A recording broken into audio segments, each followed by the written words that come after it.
Meus irmãos e minhas irmãs, muita paz, que Jesus nos abençoe. Carregar o peso do remorso.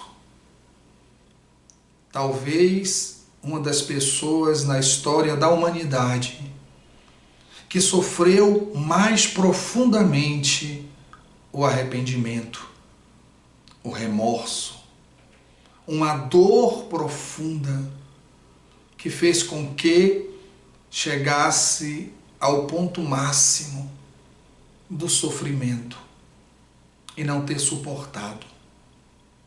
Depois, ter o seu nome estigmatizado durante séculos, milênios, ter o seu nome envolto em vibrações de ódio, de rancor, de desprezo, de impiedade. Um sofrimento solitário que o fez carregar durante todos esses séculos o peso da culpa. O nosso vídeo de hoje, nós iremos abordar a figura controversa de Judas, o discípulo de Jesus Cristo. E vamos tentar juntos entender a situação daquele que é lembrado como o traidor, daquele que é lembrado como o falso, daquele que é lembrado como o traidor de Jesus Cristo, um dos responsáveis pela morte do Mestre. É importante entendermos um pouco dessa figura e percebermos que na própria natureza de Judas há um paradoxo que nós veremos no transcorrer de nossa fala de hoje. Importante colocar que estamos numa postura de respeito, numa postura de empatia com esse discípulo. Vamos tentar entender um pouco quem foi Judas e o que levou esse discípulo a trair Jesus. Judas era filho de Simão. Ele nasceu na cidade de Quiriote. Dos 12 discípulos de Jesus, o único que não nasceu na Galileia foi Judas. A cidade de Quiriote ficava na Judéia. É interessante que naquela época, normalmente, as pessoas tinham o seu nome associado à cidade onde nasceu. Maria de Nazaré, Maria de Magdala, José de Arimateia e Judas da cidade de Quiriote. Alguns colocam como se fosse um sobrenome Judas Iscariotes. Outros dizem que na realidade foi uma transformação da palavra que denominava a cidade onde ele nasceu. A cidade de Quiriote, que também era chamada de Quiriotes. E com o tempo, Quiriotes, Cariotes. E fica sendo Judas Iscariotes. Como nós falamos, ele nasceu nessa cidade, filho de Simão. Judas se dedicava, ele tinha um pequeno comércio em Cafarnaum. Alguns pesquisadores, alguns estudiosos, relatam que Judas era um zelote. Ele poderia ter sido um zelote. E quem eram os zelotes? Zelotes, na realidade, era um grupo de homens e algumas mulheres também que desejavam libertar a Palestina, libertar o povo judeu do jugo romano. E eles desejavam ir às últimas instâncias, às últimas possibilidades para buscar libertar esse povo. Judas, ele tinha sérios conflitos interiores. No seu coração, em realidade, era uma guerra interior constante. Alguns citam que ele teria também depressão, uma depressão profunda, uma figura taciturna. Vezes por outra, ele tinha reminiscências de vidas passadas. Ele lembrava, vinha ali como flashes, momentos de outras vidas em que ele tomou atitudes equivocadas, lembranças desagradáveis de um passado distante. Até quando ele encontra Jesus. E Judas se encanta com Jesus. Ele começa a amar profundamente Jesus de Nazaré.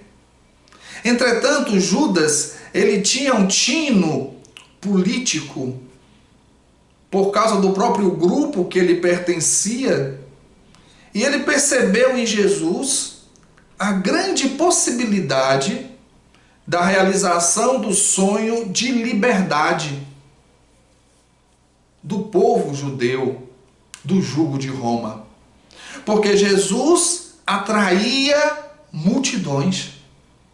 Eram centenas de pessoas, milhares de pessoas que se encantavam com a palavra de Jesus. Jesus trazia uma proposta: implantar o reino de Deus. Então Judas pensava nessa implantação do reino de Deus na terra, nos moldes da conquista humana. Jesus era o Messias. E todo o povo judeu esperava o Messias como um guerreiro. Esperava o Messias como aquele Senhor dos exércitos. Aquele que viria com a espada para dominar, expulsar os romanos, libertar o povo. Judas não entendia a sublimidade da doutrina do Cristo. Que a libertação que Jesus estava propondo, que a proposta de Jesus não era de uma libertação política, mas de uma libertação espiritual. Muitas vezes, de uma forma sutil, Judas tocava no assunto com Jesus, de tomar conta, de ser o rei, ser coroado pelos judeus e expulsar os romanos. Judas ficava atento às curas que Jesus fazia. Ele sabia do poder do Cristo. Ele viu Jesus multiplicar os pães, andar sobre o mar, acalmar a tempestade. Ele viu Jesus trazendo de volta a visão aos cegos, fala aos mudos, audição aos surdos. Ele presenciou Jesus limpando a epiderme dos leprosos, pedindo para aqueles aleijados levantarem e andarem. Então, Judas sabia do poder do Cristo. Judas sabia que o Cristo era o Messias e, pela tradição, o Cristo iria libertar o povo. E a libertação que eles conseguiam entender naquela época não era a libertação espiritual. Os zelotes não pensavam assim. Eles queriam a libertação territorial, a libertação política, expulsar os romanos das suas terras, da sua nação. Então, Judas, ele amava Jesus. Ele amava Jesus do jeito dele. Mas ele tinha os seus objetivos também. Na mente de Judas, Jesus iria expulsar os romanos E Jesus ficaria responsável pela parte religiosa de condução espiritual do povo, e ele, Judas, seria o responsável pela parte política. Então, em realidade, Judas foi um iludido. Ele se iludiu. Inclusive, Humberto de Campos, no livro Boa Nova, coloca o título do capítulo que fala sobre Judas, a ilusão do discípulo. Ele se iludiu. Na realidade, ele não nutria por Jesus nenhum sentimento negativo e por isso o traiu. Não. Os motivos da traição foram outros. Foram outros. Também não foi as 30 moedas. Esse não foi o motivo. Primeiro porque Judas já tinha o comércio dele. 30 moedas não era uma quantia vultosa. Ele era responsável pela bolsa monetária do grupo. Ele era responsável pelas doações que recebia, pelas coisas que comprava, os provimentos para o grupo, a alimentação. Era ele, o pagar dos impostos, era ele que era responsável. Então também não foi pelas 30 moedas que ele traiu Jesus. Na cabeça dele, tudo era uma lógica. Na cabeça dele, ele estava fazendo a coisa certa. Ele iria auxiliar na implantação do reino na terra, da forma que ele achava que deveria ser.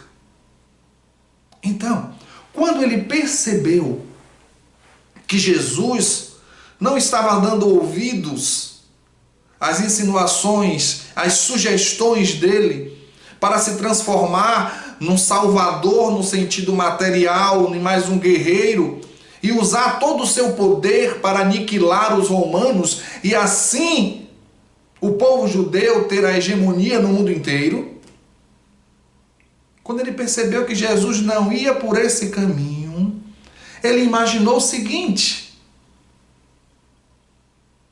todas as vezes que o grupo passava por qualquer dificuldade, Jesus agia.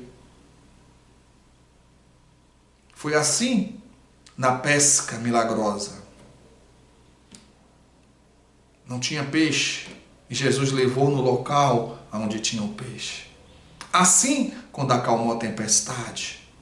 Em outros tantos momentos que Jesus socorre as pessoas. Então Judas pensou: eu vou traí-lo. Quando ele sentir a espada de Roma no pescoço, claro que ele vai chamar os seus exércitos. Ele não vai se render aos romanos, porque até aquele momento Jesus tinha enfrentado, com o seu amor, com a sua palavra, com a lógica dos seus argumentos, sacerdotes e todos que apareciam. Então Judas achava que quando Jesus se sentisse pressionado, fosse preso, ele iria chamar os anjos, o seu exército, e iria tomar conta da situação. Esse foi o pensamento que moveu Judas. E aí, quando se encontravam na ceia da Páscoa, daquela que seria a última Páscoa dos discípulos, com Jesus na carne, em determinado momento Jesus disse: dentre vós, um irá me trair. E isso gerou um reboliço naquele momento nas cabeças, nos corações dos discípulos. João estava mais próximo de Jesus e Pedro fez um sinal para João perguntar. E João coloca a cabeça no tórax do mestre, como João mesmo narra no Evangelho. E pergunta: Senhor, quem irá te trair? E Jesus diz àquele a quem eu der o pão molhado. E Jesus molha o pão e entrega a Judas, que come. E esse momento é retratado séculos antes, em um dos salmos, quando se diz, o salmista diz: e até meu amigo, aquele que comeu do meu pão, levantou o calcanhar contra mim. Ali estava se cumprindo uma das profecias. E Jesus se volta para Judas e diz: Judas, o que você tem que fazer, faça logo. E Judas sai, com a certeza que estava fazendo a coisa correta. Depois da ceia, Jesus vai para o Getsêmani com os discípulos. Logo depois, Judas chega com os soldados e vai beijar o rosto de Jesus, que era o sinal. Naquela noite de quinta-feira. E Jesus diz: aqui vens, amigo. Judas, você vai trair o seu mestre com um beijo. Imagina essa frase depois na cabeça de Judas. Judas, você vai trair o seu mestre com um beijo. E Jesus é preso. Quando Jesus é preso, Judas percebe que o plano não funcionou. Judas esperava uma reação de Jesus e Jesus tem outra reação. Jesus se entrega como um cordeiro diante dos seus tosqueadores. Observem uma coisa, meus irmãos e minhas irmãs. Se Judas tivesse traído Jesus pelo dinheiro, ele já estava com o dinheiro na mão. Os sacerdotes já tinham pago pela traição. Por que o arrependimento depois? Perceberam que a coisa não bate? Na realidade, quando ele percebeu que o plano dele tinha dado errado, ele volta para os sacerdotes e diz: eu traí um sangue inocente. E devolveu, jogou as moedas. Que depois os sacerdotes utilizaram essas moedas para comprar um terreno, que não era muito grande, para servir de cemitério para os estrangeiros.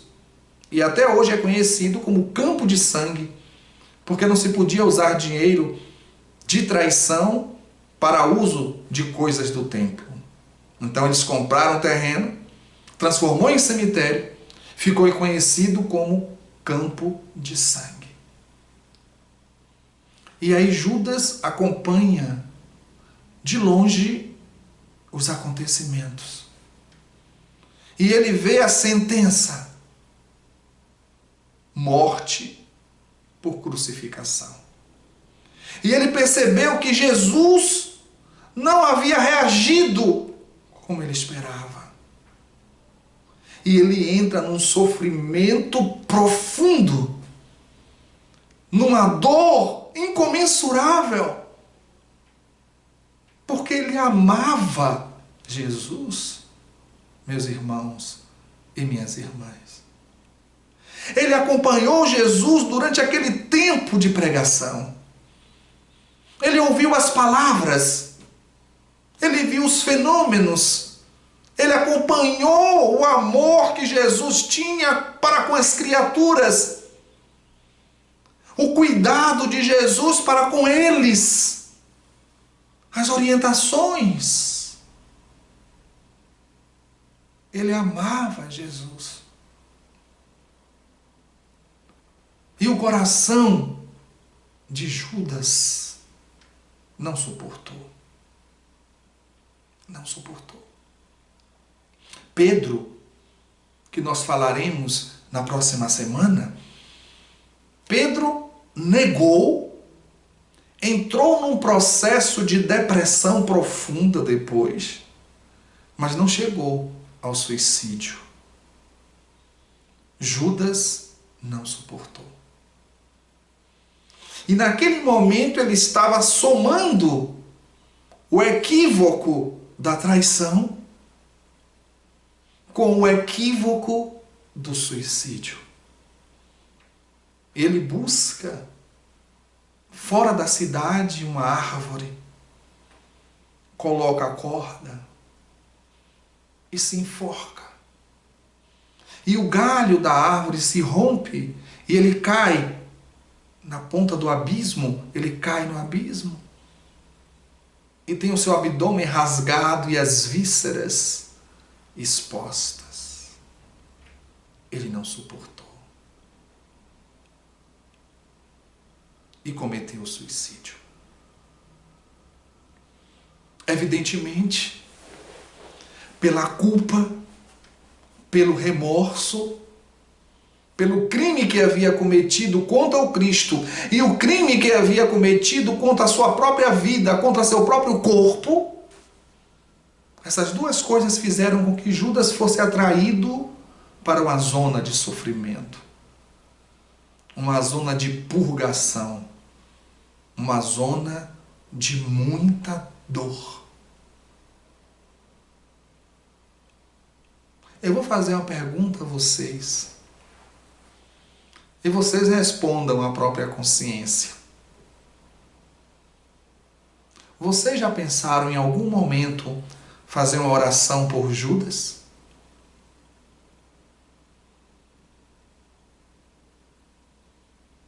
Em algum momento emitir um fluido de amor para Judas de Quiriote? Ou Judas Iscariotes, como é mais conhecido? Imaginem o que é séculos e séculos e séculos e milênios, todo ano, em várias partes do mundo, ser comentado e receber as vibrações de ódio de muitas pessoas, de desprezo de outras pessoas. Vendo imagens de bonecos sendo queimados e estourados de bomba na queima de Judas. Imaginem o sofrimento, o estigma de milênios. Jesus não pensou como a maioria da humanidade. Não pensou. Antes de aparecer para Madalena no domingo, Jesus desce ao vale dos suicidas, ao vale dos sofrimentos.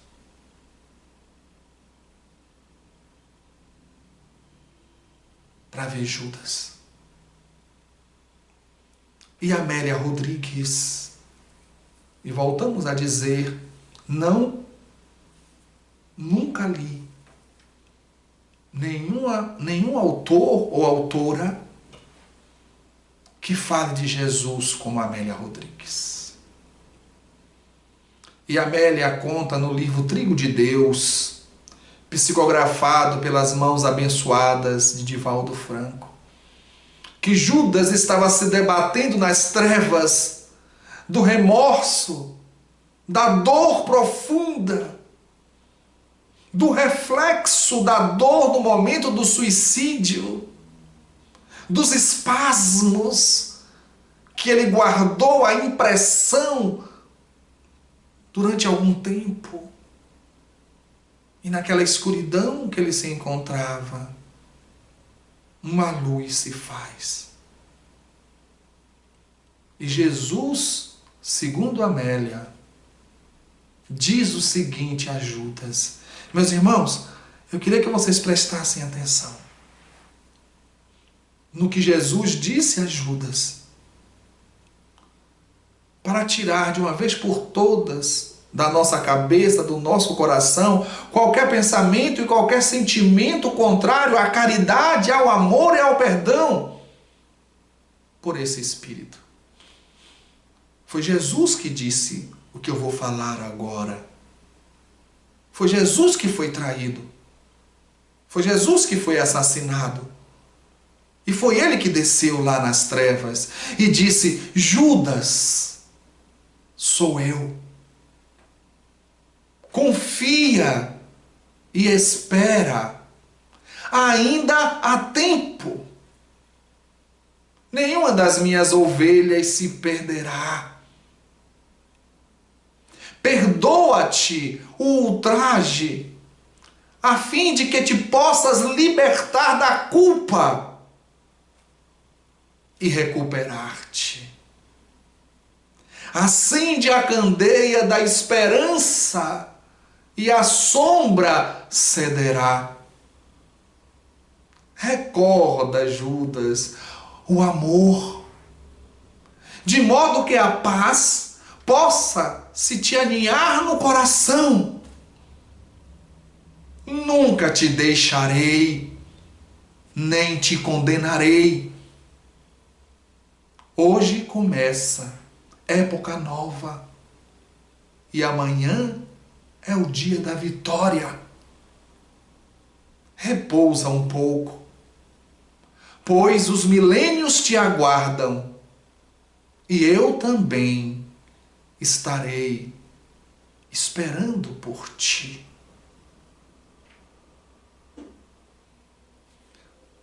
Voltem à gravação para ouvir novamente o que Jesus disse a Judas.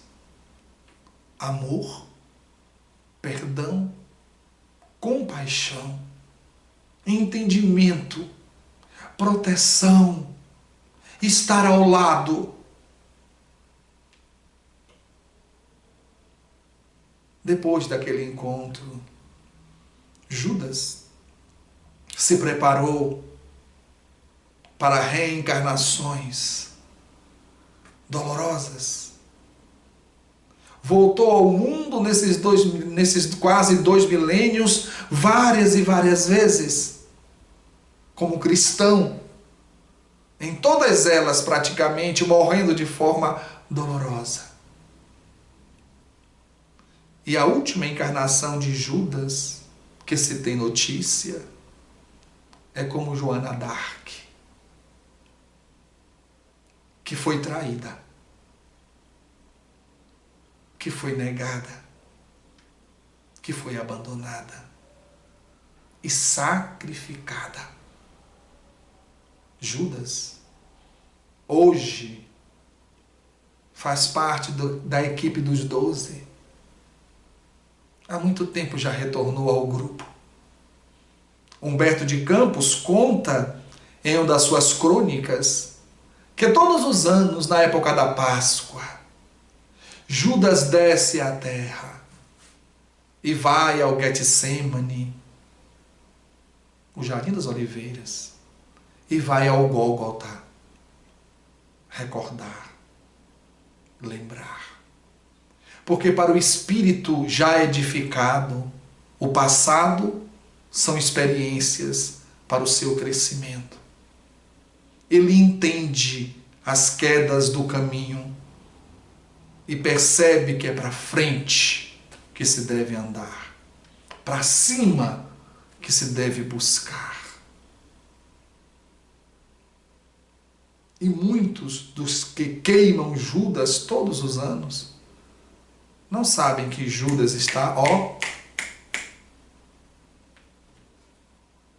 muito evoluído. Muito mais do que nós e do que aqueles que queimam todo ano. Eu acredito que na história da humanidade ninguém sofreu tanto o peso do remorso do que Judas. E ninguém nunca foi tão amaldiçoado pelas pessoas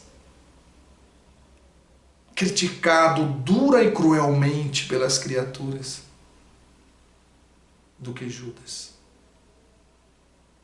E a ele que nesse momento nós emitimos as nossas vibrações de amor, de carinho, de consideração, de admiração, porque ele caiu e se levantou. Jesus disse que nenhuma das suas criaturas, nenhuma das suas ovelhas iriam se perder. Nenhuma das minhas ovelhas se perderá. Judas, nunca te deixarei, nem te condenarei. Eu estarei esperando por ti. Jesus esperou e Judas retornou para os seus braços. A pergunta que não quer calar: quando será a nossa vez de retornar aos braços do Cristo? Judas caiu de uma forma dolorosa, mas se reergueu e voltou para os braços do Cristo pelo trabalho e pela reabilitação. E que nós possamos também trabalhar e nos reabilitar para que também possamos retornar aos braços de Jesus. Que Ele nos abençoe. Até o próximo vídeo com Simão Pedro. Muita paz, meus queridos irmãos e minhas queridas irmãs.